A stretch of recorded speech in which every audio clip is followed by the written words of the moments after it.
বন্ধুরা আজকে রান্না করব। এই দেখুন কচুর ফুল আর পাতা তুলে এনেছি। এই যে কচুর ফুল আর পাতা, আর এখানে আছে কুমড়ো শাকের ডাঁটা। চিংড়ি মাছ দিয়ে হবে। এখানে চিংড়ি মাছ ভেজে রাখা আছে। চিংড়ি মাছগুলো একটু ছোটো ছোটো কটা আছে, চিংড়ি মাছ ভেজে রাখা আছে।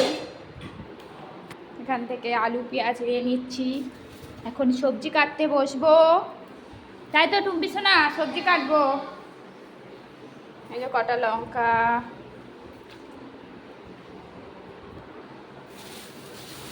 মানে আলু নিয়ে নিলাম।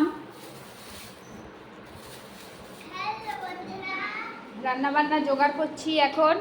কাটাকুটো হবে, রান্না হবে, খাওয়া দাওয়া হবে, তাই তো। এই যে টুম্পি সোনা ভাত খাচ্ছে।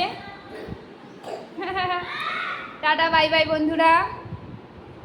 বন্ধুরা এদিকে মাছ ভেজে রেখে দিয়েছি, দেখুন ল্যাটা মাছ আর শোল মাছ। আর এখানে এই যে কুমড়ো শাকের ডাঁটা, আলু বেগুন সব কেটে রেখে দিয়েছি। এখানে এই যে মাছের ঝোল করব, ঝোল না মানে মাখা মাখা করব। তার জন্য এই যে আলুটা প্রথমে কষাই করে নিচ্ছি পেঁয়াজ আদা রসুন দিয়ে, তারপরে হালকা একটু জল দেবো, দিয়ে তার মধ্যে মাছগুলো ছেড়ে দেবো। আর এদিকে বোন চিংড়ি মাছ এনেছে, এখনও চিংড়ি মাছগুলো কাটা হয়নি, তো এখন চিংড়ি মাছগুলো একটু কেটে নেব। তো বন্ধুরা আমার অলরেডি সব তরকারিগুলো হয়ে গেছে। এখানে এই যে কুমড়ো শাকটা এবার নামাবো।